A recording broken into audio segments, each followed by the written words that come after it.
Welcome back. ഇന്ന് നമ്മൾ സംസാരിക്കാൻ പോകുന്നത് ഒരു ചൈൽഡ്ഹുഡ് ഡിസോർഡറിൽ നിന്ന് നമ്മുടെ അഡൾട്ട്ഹുഡിലേക്ക് കയറി വരാൻ സാധ്യതയുള്ള വളരെയധികം ശ്രദ്ധിക്കേണ്ട ഇൻ ദ സ്പെക്ട്രം നമ്മൾ ഉണ്ടാവാൻ ചാൻസ് ഉള്ള ഒരു ഡിസോർഡറിനെ പറ്റിയാണ്.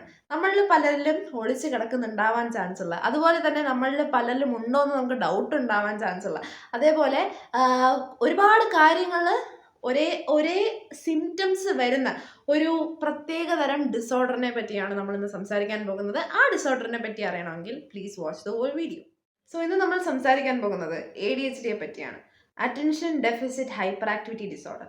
സോ എന്താണ് attention deficit hyperactivity disorder? So ഇതെന്ന് വെച്ചാൽ നമ്മളിൽ ഉണ്ടാവുന്ന ചില ട്രെയ്റ്റ്സ്, അതായത് നമ്മളുടെ അറ്റൻഷൻ നിൽക്കുന്നില്ല, നമ്മുടെ ഫോക്കസ് നിൽക്കുന്നില്ല, നമുക്ക് ഒരു കാര്യം കൺട്രോൾ ചെയ്യാൻ, കോർഡിനേറ്റ് ചെയ്യാൻ, അല്ലെങ്കിൽ നമുക്ക് കാര്യങ്ങൾ ഓർഗനൈസ് ചെയ്യാൻ, അതിനെ ഫോക്കസ് ചെയ്ത് ഒരു കാര്യം പോയിന്റ് ബൈ പോയിന്റ് ചെയ്യാൻ, നമുക്ക് ഒരു കാര്യത്തെ പ്രയോറൈറ്റൈസ് ചെയ്യാൻ, അതുപോലെ തന്നെ ഫിക്സ്ഡ് ആയിട്ട് നമുക്കൊരു കാര്യത്തിൽ നിൽക്കാൻ, അതുപോലെ ഇമ്പൾസീവ്നെസ് ഒക്കെ നമുക്കുണ്ട്.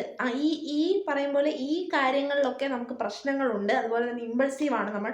അതുപോലെ തന്നെ നമ്മളുടെ ഡിസിഷൻസ് എപ്പോഴും ഓൺ ദ സിറ്റുവേഷൻ പോയിന്റഡ് ആണ്. അത് മാത്രമല്ല, നമുക്കൊരു കാര്യത്തിൽ ഒരു പരിധിയിൽ കൂടുതൽ ശ്രദ്ധ നിൽക്കില്ല, ശ്രദ്ധിക്കാൻ പറ്റുന്നില്ല. നമുക്കതുപോലെ എന്താ പറയുക, സോഷ്യൽ ആൻസൈറ്റി ഉണ്ടാവാം. ഒരുപാട് ആൻഷ്യസ് അല്ലാതെ ഒരു കെയർ ഫ്രീ ആയിട്ടുള്ള ഒരു മോഡിലേക്ക് നമ്മൾ ഇടയ്ക്കിടയ്ക്ക് സ്ലിപ്പ് ആവുന്നുണ്ട്. നമുക്ക് കാര്യങ്ങളൊന്നും സീരിയസ് ആയിട്ട് എടുക്കാൻ പറ്റുന്നില്ല. അതുപോലെ തന്നെ നമ്മൾക്ക് എന്താ പറയുക, ഒരു സ്കെഡ്യൂളിങ്, പ്ലാനിങ്, ഓർഗനൈസിങ് തുടങ്ങിയ കാര്യങ്ങൾ നമ്മളെ കൊണ്ട് ചെയ്യാൻ കഴിയുന്നില്ല. അതുപോലെ ഈ അഥവാ നമ്മൾ കഷ്ടപ്പെട്ടിരുന്ന് സ്കെഡ്യൂൾ ചെയ്ത് പ്ലാൻ ചെയ്ത് ഓർഗനൈസ് ചെയ്ത് എടുത്താലും അത് ആ രീതിയിൽ ഒരു കാരണവശാലും നമ്മളത് ചെയ്യുന്നുമില്ല. അങ്ങനെയുള്ള പ്രശ്നങ്ങൾ നമുക്കുണ്ടെന്നുണ്ടെങ്കിൽ you might be having adult ADHD. Adult ADHD എന്ന് പറയുന്നത് കുട്ടികളിൽ നിന്ന്, അതായത് നിങ്ങൾ കുട്ടിക്കാലത്ത് നിന്നേ നിങ്ങൾക്ക് സ്റ്റാർട്ട് ചെയ്ത ഒരു സിംറ്റം ആവാം ഇത്. അപ്പോൾ കുട്ടികളിൽ ADHD എന്താണ് എന്നുള്ളത് നമുക്ക് നോക്കാം. സംഭവം എന്ന് വെച്ചാൽ, മാത്തമാറ്റിക്സിൽ കാണുന്ന ഫസ്റ്റ് സിംറ്റം എന്ന് പറയുന്നത്, മാത്തമാറ്റിക്സ് എന്ന് പറയുന്ന സബ്ജക്റ്റ് ആണ് ഇതിൻ്റെ ആദ്യത്തെ ഒരു സിമ്പിൾ എന്ന് പറയുന്നത്. മാത്തമാറ്റിക്സിൽ കാണുന്ന ഒരു എന്താ പറയുക, കംപ്ലീറ്റ് അവേർഷൻ അല്ലെങ്കിൽ ഒരു റിജക്ഷൻ ഓഫ് മാത്തമാറ്റിക്സ് എന്ന് നിങ്ങൾ കാണുന്നു എന്നുണ്ടെങ്കിൽ U might be having ADHD. കാരണം എന്ന് വെച്ചാൽ ADHD എന്ന് പറയുന്നത് ഫസ്റ്റ് പോയിന്റിൽ ഈ മാത്തമാറ്റിക്കലി കോർഡിനേറ്റ് ചെയ്ത് ഒരു കാര്യത്തിൽ നിന്ന് മറ്റൊരു കാര്യത്തിലേക്ക് സ്റ്റെപ്പ് ബൈ സ്റ്റെപ്പ് ചെയ്യേണ്ട ആ ഒരു പ്രോസസ്സിനെ നമുക്ക് ചെയ്യാൻ പറ്റുന്നില്ല. നമ്മളുടെ ബ്രെയിൻ ആ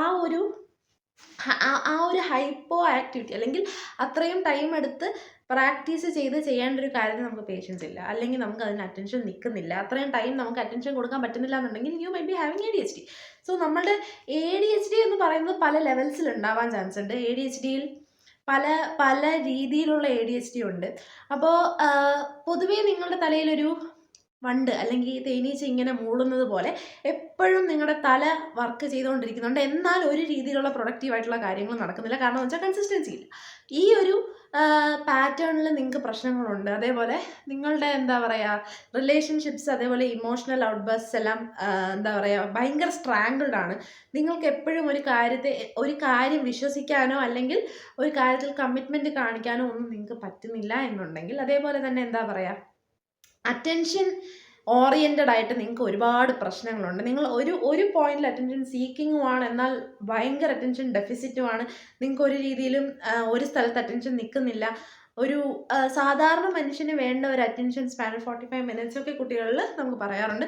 ഈ ഒരു 45 മിനിറ്റ്സ് ഒന്നും നിങ്ങളുടെ ആ ഒരു അറ്റൻഷൻ സ്പാൻ നിൽക്കുന്നില്ല എന്നുണ്ടെങ്കിൽ ശ്രദ്ധിക്കുക, you might be having ADHD. ADHDയുടെ ക്യൂർ എന്ന് പറയുന്നത് പല രീതിയിൽ ADHD ക്യൂർ ചെയ്യാറുണ്ട്. സൈക്കോ തെറാപ്പിയിലൂടെ ADHD ക്യൂർ ചെയ്യാറുണ്ട്. അതേപോലെ കോഗ്നിറ്റീവ് ബിഹേവിയർ തെറാപ്പിയിലൂടെ ADHD ക്യൂർ ചെയ്യാൻ സാധിക്കാറുണ്ട്.